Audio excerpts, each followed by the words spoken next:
Comment bien choisir son école Montessori? Comment est-ce qu'on peut être sûr de choisir la bonne école Montessori pour son enfant? Quelles sont les questions à poser, les détails à observer? Comment est-ce que vous pouvez faire finalement pour être sûr de ne pas vous tromper? Bonjour et bienvenue dans cette vidéo. Je suis Victoria du site Enfance Positive et cette semaine, je réponds à une question qui m'est très souvent posée ces derniers temps. C'est justement comment être sûr que l'école que je visite, l'école Montessori que je visite, soit bien. Voilà. Alors vous voyez que j'utilise des guillemets. C'est important ces guillemets, vous allez comprendre pourquoi dans cette vidéo. Il n'est pas question de dire qu'il y a des bonnes écoles Montessori et des mauvaises écoles Montessori. Il va y avoir l'école Montessori qui va vous convenir et qui va convenir à votre enfant ou pas.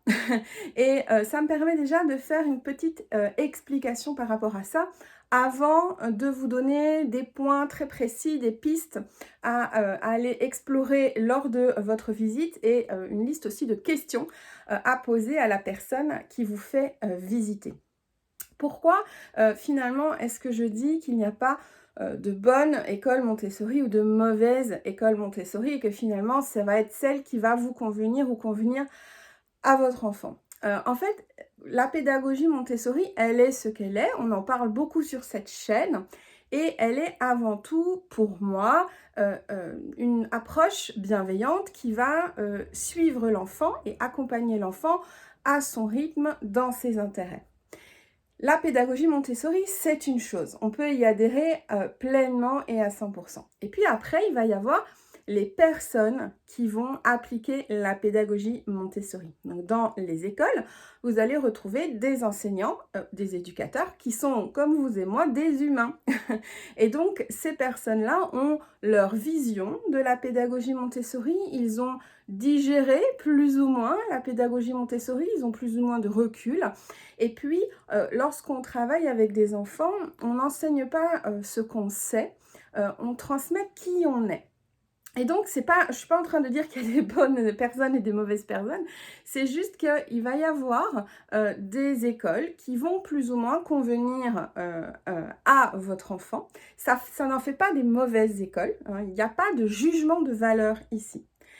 C'est juste que, effectivement, si à un moment donné, vous avez une mauvaise expérience avec une école Montessori, de ne pas rejeter, entre guillemets, la faute sur la pédagogie, de se dire tout simplement que là, c'était l'établissement, c'était le système de cette école-là qui ne convenait pas.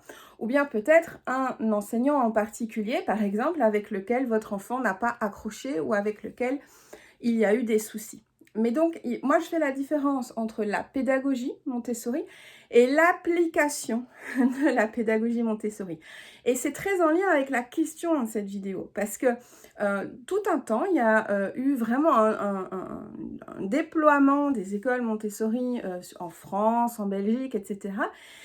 Et les parents étant fans de la pédagogie Montessori, quelque part, ont inscrit les enfants sans trop poser de questions. Et puis, quelques semaines, quelques mois, quelques années après, il y a eu des gros retours en arrière où on s'est rendu compte qu'il y avait des problèmes. Et de nouveau, je ne suis pas en train de dire qu'il y a des bonnes écoles ou des mauvaises écoles, mais de nouveau des écoles qui vont plus ou moins convenir aux enfants. Donc, si je pouvais résumer, je dirais que la pédagogie Montessori convient à tous les enfants, mais que toutes les écoles Montessori ne conviennent pas à tous les enfants. Et que l'idée, ça va être de faire le tri et de choisir, entre guillemets, la bonne. Donc, pour ça, la bonne pour son enfant, je précise, il n'y a pas de jugement ici. Pour ça, je vais vous inviter à faire quelques observations, à poser quelques questions et donc c'est ce que je vais vous dire maintenant. J'ai pris des petites notes pour ne rien oublier parce que il y a des choses qui sont très importantes à regarder et des questions qui sont très importantes à poser. Alors, la première chose que j'aurais envie de vous dire, c'est aller sur place. Ne vous fiez pas seulement à ce qu'on dit, à ce que vous avez entendu sur une école. Pourquoi? C'est exactement ce que je viens de dire jusqu'à présent. Vous pouvez très bien rencontrer une ou deux personnes qui n'ont pas été satisfaites de l'école sans pour autant que ce soit une mauvaise école. Donc ça, c'est vraiment à différencier. vous allez avoir votre regard, votre sensibilité, vous allez avoir vos attentes personnelles en fonction de ce que vous avez vécu, en fonction de ce qui est important pour vous, en fonction de vos valeurs. Je vais vous donner un exemple. Il y a quelques années, il y a une école Montessori qui a ouvert. Et je suis allée la voir, je suis allée la visiter, rencontrer les enseignants. Et personnellement, je n'ai pas du tout adhéré. Donc, je ne suis pas en train de dire que c'est une mauvaise école Montessori. Personnellement, ça ne m'a pas correspondu. Ça n'a pas correspondu à ce que moi, j'attends d'une école Montessori. Le fonctionnement ne me convenait pas. Ceci étant, durant les années qui ont suivi, j'ai eu la possibilité de rencontrer des parents qui venaient à moi dans des formations, par exemple, qui avaient leurs enfants dans cette école Montessori et qui en étaient pleinement satisfaits. Soit ils en étaient vraiment pleinement satisfaits parce que c'est ce qu'ils attendaient d'une école pour leurs enfants, parce que leurs enfants, ils sont heureux, soit même s'ils avaient conscience qu'il y avait des petites choses qui n'étaient pas forcément l'idéal pour leur enfant, eh bien ils avaient conscience que c'était quand même bien mieux que ce que, par exemple, le système traditionnel pouvait proposer à leurs enfants qui ne rentraient pas dans le moule, par exemple. Donc finalement, je n'ai jamais rencontré de parents manifestement insatisfaits de cette école. Voyez? Donc c'est très important et c'est pour ça que je ne donne jamais mon avis sur une école Montessori. Quand on me pose des questions, même si je connais l'établissement, je réponds invariablement ce que je suis en train de vous dire, allez voir.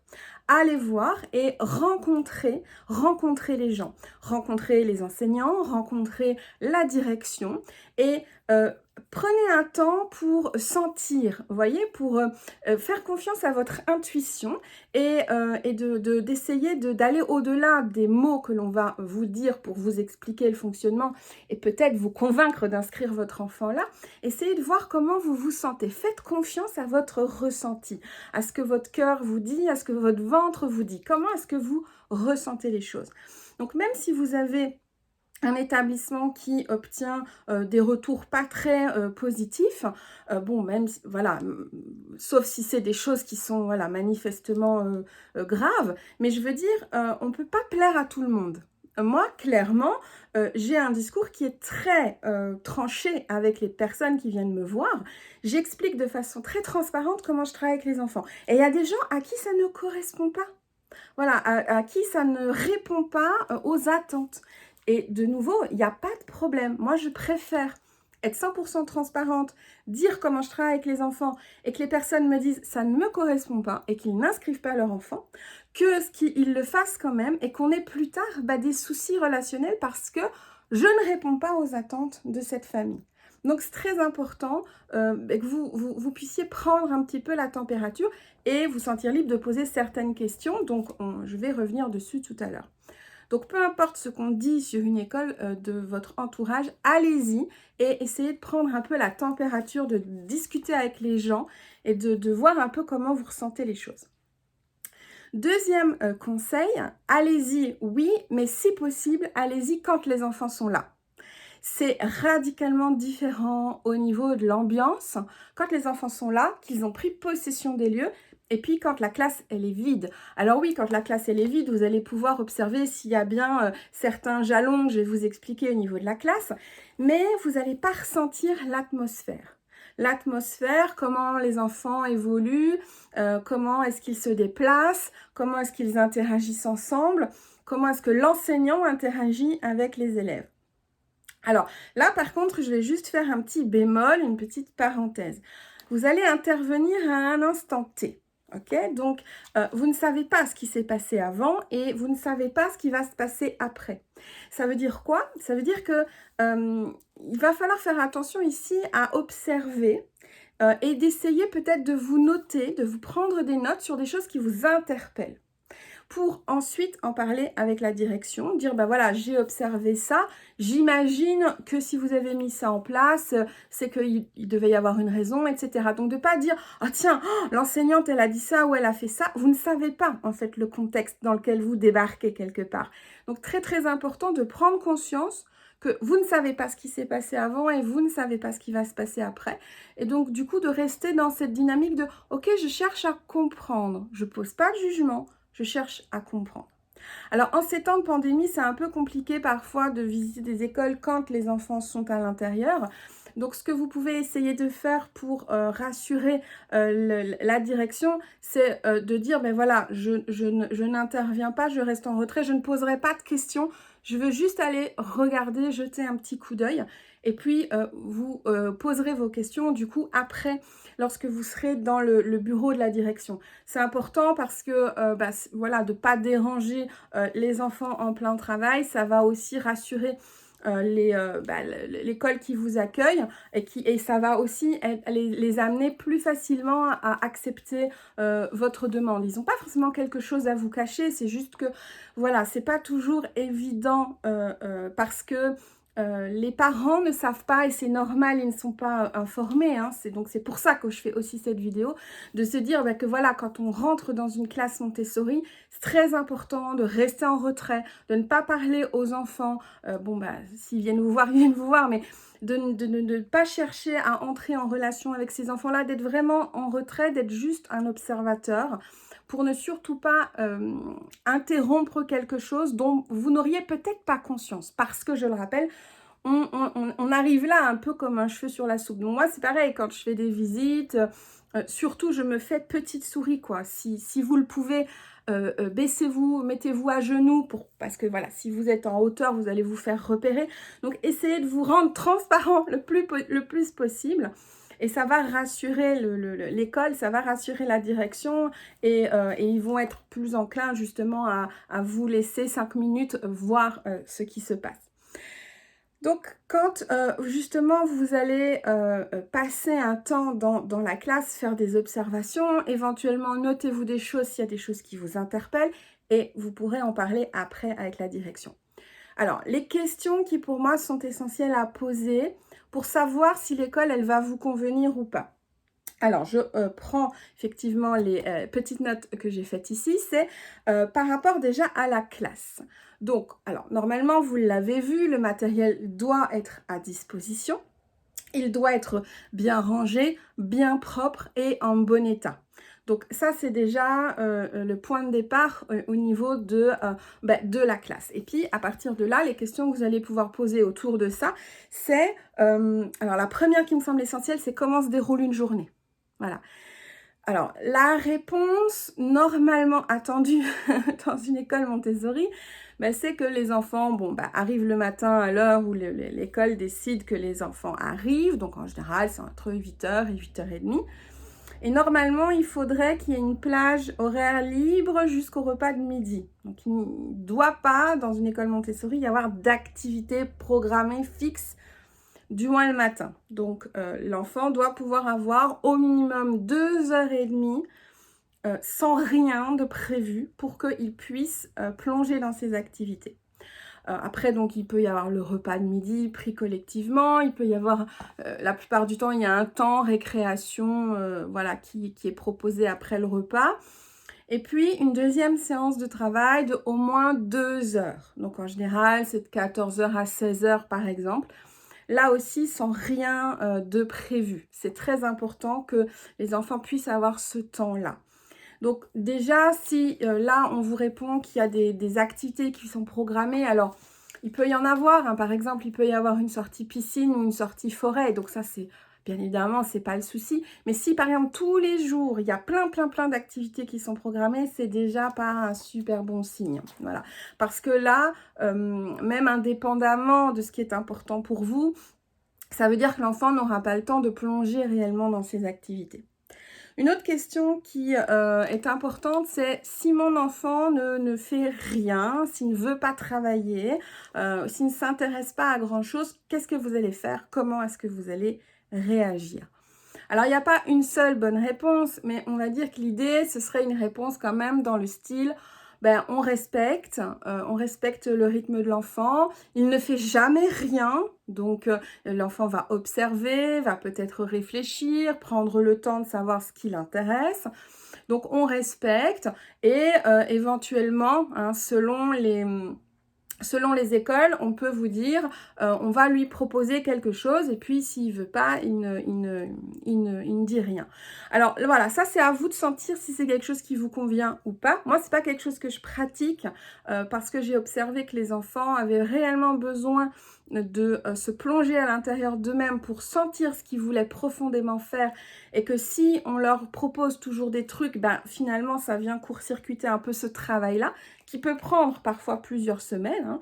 Mais si vous, ça, ce que je viens de dire là, ça vous angoisse, bah, peut-être que vous allez être plutôt rassuré par une école qui va vous dire, bah, on leur propose des choses. Et si ça vous convient, bah, c'est parfait. Hein. De nouveau, c'est ça qui est le principal. Mais par contre, la réponse de on donne un programme de travail, ça par contre, c'est une réponse qui n'est pas forcément, entre guillemets, adéquate dans la philosophie de la pédagogie Montessori. Hein. Je sais que certaines écoles, sous la pression, parfois, cèdent à des plans de travail. Et donc, ben là, malheureusement, on n'est plus dans la philosophie Montessori. Donc là, si vous voulez vraiment rester dans la philosophie Montessori, le plan de travail, c'est malheureusement un peu moyen. Il y a d'autres façons d'amener les enfants au travail, même des enfants plus grands, de primaire par exemple. Une autre question qui est intéressante, c'est si mon enfant ne s'intéresse pas du tout aux maths. Donc par exemple, il pourrait faire des lettres toute la journée, de la vie pratique toute la journée, mais il ne s'intéresse pas aux maths, qu'est-ce que vous allez faire? Donc là, c'est le même type de réponse. Hein. Ça va être exactement la même chose, mais vous allez être plus pointu sur un domaine. Ou bien à l'inverse, mon enfant ne s'intéresse que aux mathématiques, et il ne veut rien faire d'autre, comment est-ce que vous réagissez? Et là, vous allez devoir sentir un petit peu si la réponse vous paraît intuitivement la bonne. Hein, la bonne, c'est-à-dire est-ce qu'elle correspond finalement à ce que vous avez envie pour votre enfant? Donc moi, je vous dis les questions qui sont essentielles. Après, il y a des points d'alerte sur les réponses, hein, mais il n'y a pas de bonne réponse dans l'absolu. Une autre question qui me semble importante également à poser, la pédagogie Montessori, c'est quand même une approche de la bienveillance. Donc voilà, dans la vie en collectivité, il y a toujours à un moment donné un enfant qui va tester le cadre, qui ne va pas respecter une règle, qui va s'opposer. Enfin voilà, il va y avoir des conflits. Il va y avoir des comportements inadéquats. Ça fait juste partie de la vie en collectivité, qu'elle soit scolaire ou familiale. Donc ça, j'ai envie de dire, c'est juste le quotidien. Par contre, ce qui est intéressant ici, c'est de poser la question de savoir comment est-ce que c'est géré. Voilà, s'il y a deux enfants qui se disputent, vous faites comment? S'il y a un enfant qui ne veut pas respecter une règle, vous faites comment? Et n'hésitez pas vraiment à rebondir sur ce que la personne va vous dire pour aller vraiment dans les détails. Parce que là aussi, si votre intuition sent que au niveau de la bienveillance, c'est un petit peu limite, c'est pas un bon signe. Moi, un jour, j'ai une maman qui est venue me voir et qui m'a dit que elle avait retiré son enfant d'une école Montessori justement parce que les réponses à son enfant n'étaient pas bienveillantes. Et lorsque elle a été voir la direction à ce propos, la personne a dit à cette maman qu'elle confondait et que Montessori et bienveillance, c'était deux choses complètement différentes. Pour moi, c'est une réponse qui est absolument aberrante, hein, d'ailleurs qui prouve que cette personne n'avait pas suivi de formation Montessori. Ça, c'est quand même aussi un signe que j'aurais envie sur lequel j'aurais envie de vous alerter. Demandez à la direction si elle est formée à la pédagogie Montessori. Même si ce n'est pas la direction qui est au quotidien avec votre enfant, c'est la direction qui va encadrer les enseignants qui vont être avec votre enfant. Et de mon expérience, quand une direction n'est pas formée, elle ne peut pas encadrer correctement son personnel pour que ce personnel-là puisse accompagner correctement les enfants. Il va y avoir des demandes qui ne sont pas du tout appropriées. Il va y avoir voilà, des choses tout simplement qui ne vont pas être au service de l'enfant et dans le respect de la philosophie de la pédagogie Montessori. Donc enfin voilà, ça c'était encore un petit bonus, demander à la direction si elle est formée. Et en fonction de la réponse justement par rapport à cette question de voilà, si mon enfant fait ça, etc. Alors, il peut y avoir une réponse entre guillemets commerciale parce que la personne veut que vous inscriviez votre enfant. Maintenant, je pense que en tant que parent, on a quand même une intuition et vous pouvez sentir si c'est une réponse entre guillemets commerciale ou si c'est une réponse sincère. Voilà, comment est-ce qu'on fait concrètement, voilà, si un enfant ne respecte pas une règle, et ça va arriver, enfin, je veux dire, c'est surtout au début, enfin, c'est juste normal, quoi. Donc voilà, ça c'était vraiment les choses qui sont importantes. Après, que le matériel soit issu de la marque agréée ou pas, franchement, on s'en fiche du moment qu'il y a du cœur, qu'il y a de l'âme, que le matériel soit joli, que ce soit agréable, que le matériel soit à disposition, que les enfants soient libres. Bah, c'est pas du matériel de la marque agréée. Bah, j'ai envie de dire que c'est pas le plus important. Est-ce que les personnes sont formées? Donc ça, naturellement, ça me semble essentiel. Maintenant, je ne sais pas des personnes qui sont formées par l'AMI. Hein, il y a tout un espèce de truc sur l'AMI. Bah, l'AMI, c'est pas le seul gage de qualité. Vous allez avoir plein d'autres centres de formation qui font du super bon boulot. Et je prêche pour ma paroisse, forcément. Vous allez me dire, mais il n'y a pas que moi. Il n'y a pas que moi. Je veux dire, je connais plein d'autres centres de formation non AMI et qui font un superbe travail avec des personnes qui portent ça réellement dans leur cœur. Voilà, donc je suis loin d'être la seule. Et après, on a tous notre façon de faire. Hein. Donc moi, j'ai une vision qui est très flexible, très fluide. Je mélange aussi d'autres approches. Pour moi, ça, c'est essentiel. Par exemple, si moi, je devais visiter une école Montessori, c'est...